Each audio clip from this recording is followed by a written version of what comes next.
अस्सलाम वालेकुम व्यूअर्स, मैं हूँ Sitara Nayab and welcome to my channel mothers guide. आज की वीडियो उन बहनों के लिए है जो कि प्रेग्नेंट हैं और प्रेगनेंसी की वजह से वो रोजा नहीं रख पाती, या उन बहनों के लिए जो अपने बच्चों को दूध पिलाती हैं अपना और उसकी वजह से वो रोजा नहीं रख पाती। कुछ औरतें इसलिए रोजा नहीं रख पाती कि उनकी सेहत इजाजत नहीं देती, और कुछ औरतें इसलिए रोजा नहीं रख पाती कि उनको उनके हस्बैंड की तरफ से अलाउड नहीं होता, क्योंकि वो चाहते हैं कि उनके बच्चे की टेक केयर ज्यादा बेहतर तरीके से हो। तो दोनों सूरतों में रोजा छोड़ना पड़ता है औरत को।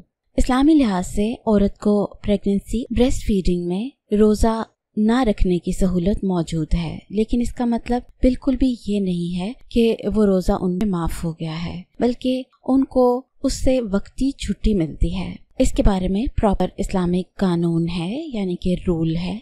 उसके बारे में हम इस वीडियो में डिटेल से बात करेंगे कि अगर तो आप प्रेग्नेंट हैं या आप बच्चे को दूध पिलाती हैं, तो फिर आपने रोजे जो छोड़े हैं उनको आपने गिनना है, और उसके बारे में दो ऑप्शंस हैं। फिक़ह हनफिया के हिसाब से लोग ये कहते हैं, और उल्मा का भी इसी के ऊपर इक्तफा है, कि जितने रोजे छोड़े जाएं उतने रोजों को बाद में रख लिया जाए। यानी कि जब आपका हमल खत्म हो जाए या आप बच्चे को दूध पिलाना छोड़ दें, तो फिर अपने वो छूटे हुए रोजे आप रख सकती हैं। और दूसरा जो फिक़ह है जिसपे ज्यादा स्कॉलर्स इत्तफा करते हैं वो ये है कि जितने रोजे आपने छोड़े हों उतने रोजों के लिए आपको फिद्या देना होता है। अब अगर आपको फिद्या के बारे में नहीं पता, तो वो एक ऐसी अमाउंट होती है जो कि किसी गरीब, मस्कीन, जरूरतमंद या गरीब इंसान को 2 वक्त का खाना होता है। इस अमाउंट को फिद्या कहा जाता है। इसकी मिकदार कितनी होती है, अगर हम पाकिस्तानी रुपयों में बात करें तो तकरीबन 250 रुपये योमिया, यानी कि एक रोजे की बदले आपको 250 रुपया या 2 वक्त का खाना आपको देना होता है। और अगर आप इंडिया की करेंसी की बात करें तो 72 रुपए इंडिया के आपको देने पड़ते हैं।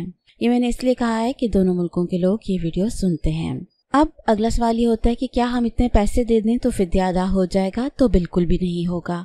फिद्या आपको कैश की सूरत में बिल्कुल नहीं देना होता, आपने खाना ही देना होता है। उसमें मुख्तलिफ ऑप्शंस हो सकती हैं, चाहे आप खजूरें दे दें, चाहे आप गंदम दे दें, चाहे आप वैसे प्रॉपर खाना 2 टाइम का आप किसी को प्रोवाइड कर दें। इसका एक और तरीका भी होता है कि आप 10 मस्कीनों को बुलाइए और उनको एक टाइम पे खाना खिलवाइए, फिर आप नेक्स्ट 10 को बुलाइए और फिर उनको खाना खिलाइए, और इनको गिन लीजिए कि किस तरह से आपने अपनी काउंटिंग पूरी की है।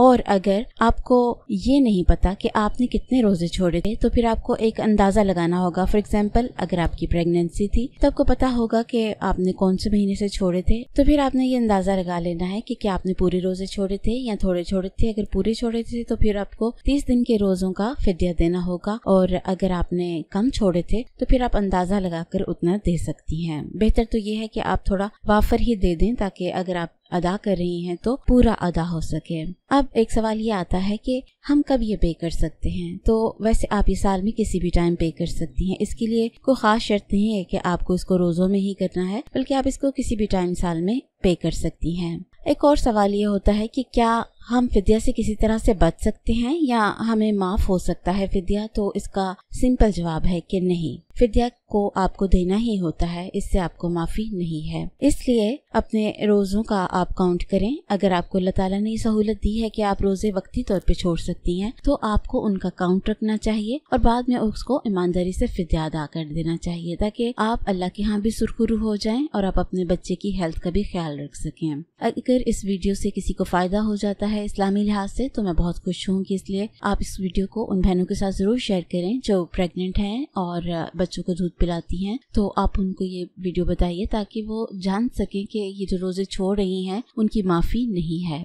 नई वीडियो आने तक अपना बहुत सा ख्याल रखिए। Take care. अल्लाह हाफ़िज़।